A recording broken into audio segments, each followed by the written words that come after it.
விஜயோட சித்தப்பா வந்து செமையாக பிரச்சனை பண்ணி வீட்டில் உள்ளவங்ககிட்டலாம் போட்டு கொடுத்ததால விஜயையும் காவேரியும் வந்து எல்லாருமே கேள்வி கேட்குறாங்க. பாட்டி வந்து எல்லாத்துக்கும் காரணம் இந்த காவேரி தான் அப்படின்றாங்க. தாத்தாவும் வந்து என்ன பண்ணுறாரு, இப்படி பண்ணுவேன் நினச்சி கூட பார்க்கலடா, எல்லாத்தையும் ஹேண்டில் பண்ணுவேன்னு நினச்சா உன்னை நம்மளே தப்பாக போச்சு அப்படின்ற மாதிரி சொல்கிறாரு. அதை கேட்டு வந்து காவேரி வந்து தாத்தா மன்னிச்சிடுங்க தாத்தா அப்படின்றாங்க. இதுக்கப்புறம் மன்னிச்சு என்னமா பண்ணுறது, இவ்வளோ பேருக்கு எடுத்து வச்சிருக்கானே இவன் அப்படின்றாங்க. உடனே வந்து பாட்டியும் தாத்தாவும் திட்டிகிட்டே இருக்கிறதால காவேரி அழுறாங்க. உடனே காவேரி சமாதானப்படுத்துகிற விஜய் வந்து இங்கே பாருங்கள், நான் எல்லாருக்கும் சொல்லியிருக்கேன், இந்த பிரச்சனையை நாங்கள் கண்டிப்பாக 2 பேரும் சேர்ந்து தீர்ப்போம், இந்த பிரச்சனை தீர்த்துட்டு வந்து உங்ககிட்ட நாங்கள் பேசிக்கிறோம், நீ வா காவேரி அப்படின்னு சொல்லிட்டு கூட்டிகிட்டு போகிறாரு.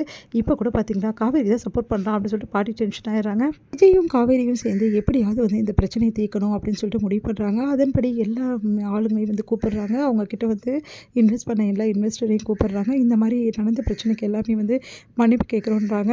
இங்கே பாருங்கள், நீங்கள் மன்னிப்பு கேட்டால் எந்த வந்து வேலையும் ஆகாது, எங்களுக்கு இதுலேருந்து வந்து எங்கள் பணத்தை ரிட்டர்ன் பண்ணுங்கள் அப்படின்னு நம்ம சொல்கிறாங்க. அதை கேட்டு அதிர்ச்சி அடைகிறாங்க. எப்படிங்க திடீர்னு ரிட்டர்ன் பண்ண முடியும், வேலையும் முடிக்கல, சொன்ன இடத்துல பொங்கலுக்குலாம் நீங்கள் வேலை வந்து செஞ்சு எங்களுக்கு தரமாட்டீங்கன்னு தோணுது சார், உங்கள் மேலே நம்பிக்கை இல்லை சார் அப்படின்னு மாதிரி சொல்கிறாங்க.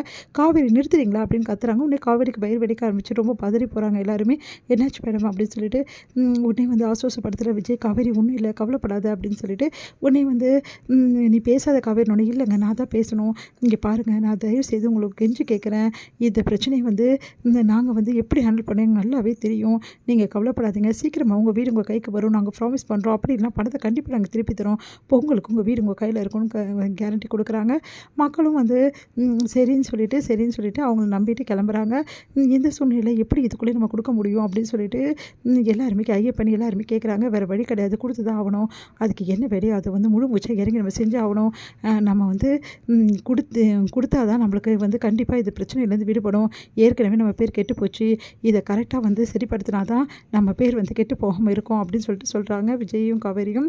சரின்னு சொல்லிட்டு வேலை ஆரம்பிக்கிறாங்க. அதெல்லாம் கொடுக்கவே முடியாது, இவங்க நம்ம ரொம்ப ஓவராக போயிட்டுருக்காங்க அப்படின்னு சொல்லிட்டு என்ன பண்ணுறாரு சொல்லிட்டு இருக்காரு அவங்க சித்தப்பா. விஜயும் காவேரியும் எப்படியாவது பிளான் பண்ணி வந்து நிறைய இன்ஜினியர்ஸில் அப்பாயின்மெண்ட் பண்ணணும் அப்படின்னு சொல்லிட்டு பேசிகிட்டு இருக்காங்க. அப்பா கரெக்டாக அங்கே வராரு கிருஷ்ணா பார்த்துட்டு உங்ககிட்ட கொஞ்சம் பேசணும் அப்படின்னு விஜய் கிட்டே சொல்கிறாரு. சொல்லுங்கள் அப்படின்னோடனே எதுக்கு இங்கே வந்தீங்க அப்படி சொல்லிட்டு எல்லாருமே கேட்குறாங்க. இங்கே பாருங்கள், நான் மட்டும் வரல, என் அம்மாவும் என் தங்கச்சியும் கூட வந்திருக்காங்கன்னு எல்லாரும் வராங்க. அவங்கள பார்த்து எல்லாம் அதிர்ச்சி அடைகிறாங்க. எதுக்காக இங்கே வந்தீங்க, வேறு பிரச்சனையை கிளப்பணுமா அவங்களுக்கு அப்படின்னு சொல்லிட்டு காவேரியோட குடும்பம் பேசுகிறாங்க.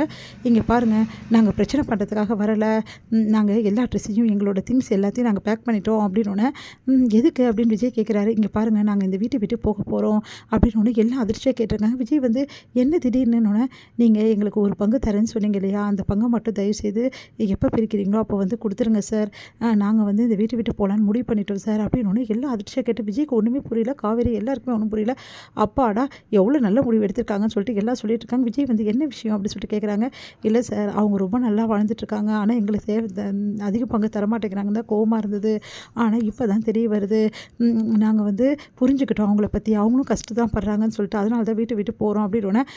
அதுக்காக வீட்டை விட்டு போகிறீங்க, நீங்கள் பண்ண வேலை அப்படி, அதுக்கு மூஞ்சி இல்லாத வீட்டை விட்டு போகிறீங்க அப்படின்ற மாதிரி சொல்கிறாங்க சார். அதை கேட்டு நீங்கள் பாருங்கள், இப்படிலாம் பேசுனீங்கன்னா அவ்வளோதான்க்கா சொல்லிட்டேன், என் பையன் எந்த தப்புமே செய்யலை, இப்போ கூட என்னால் நிரூபிக்க முடியும், பார்க்கலாம் நிரூபிக்கிறியான்னு சொல்லிட்டு அப்படின்னோடனே ஒரு விஷயம் இருடா, இங்கே பாருங்கள், போகிறதுக்கு முன்னாடி நான் அந்த விஷயத்தை நிரூபித்து தான் போகணும்னு சொன்னேன், என் பையன் தான் கேட்கல, ஆனால் இப்போ சொல்கிறேன் இந்த விஷயத்தை நான் நிரூபிச்சு தான் வருவேன், ஒரு நிமிஷம் இருடா அப்படின்னோடனே உடனே நர்மதா கூப்பிட்றேன். நர்மதா இங்கே வாமா அப்படின்னோடனே, சின்ன பொண்ணு எது கூப்பிட்றீங்க, சின்ன பொண்ணோ பெரிய பொண்ணோ பிரச்சனை ஆயிடுச்சுல, நர்மதாவை இங்கே எல்லாம் முன்னாடியே சொல்லுங்கள், என் பையன் இந்த மாதிரி தவறாக அந்த பொண்ணுக்கிட்ட வந்து நடந்துக்கிட்டா சொல்லிட்டு இந்த நிமிஷமே எல்லாருக்கிட்டையும் காலில் விழுந்து நான் மன்னிப்பு கேட்குறேன் அப்படின்னோடனே உடனே நர்மதா வந்து வராங்க. உடனே நர்மதா சின்ன பொண்ணு, அவகிட்ட எதுக்கு பேசிகிட்டு இருக்கீங்கன்னொன்னே, நான் ஒன்றும் சின்ன பொண்ணு இல்லைம்மா, எனக்கும் எல்லாமே தெரியும், ஸ்கூலில் எனக்கு எல்லாமே சொல்லி கொடுத்துருக்காங்க, குட் டச் எது பேட் டச் எதுன்னு சொல்லிட்டு மாமா அப்படின்னோடனே சொல்லுமா அப்படின்றாரு விஜய். மாமா ப்ளீஸ் மாமா, நான் எல்லாருக்கிட்டே பேசணும்னு நினைக்கிறேன் மாமா அப்படின்னு எல்லாம் அதிர்ச்சியாக கேட்குறாங்க.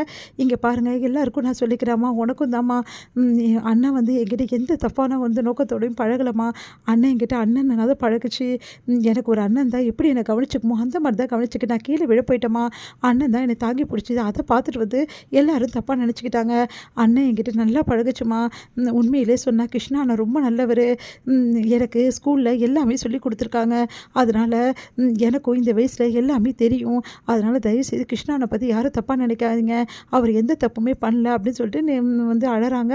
அதை பார்த்துட்டு அப்படியே வந்து கட்டிக்கிறாங்க. காவேரி அழாத நர்மதான்னு இப்போ புரியுதா, நர்மதாவே சொல்லிட்டா, இதுக்கப்புறம் நாங்கள் போகிறதில்ல, உங்களுக்கு எந்த பிரச்சனையும் இல்லைல்ல, வாடா போகலாம் அப்படி சொல்லிட்டு அவங்க எல்லாம் போகிறாங்க. அதிர்ச்சி அடைகிறாங்க எல்லாரும். இது எல்லாத்தையுமே கேட்டு விஜய் காவேரி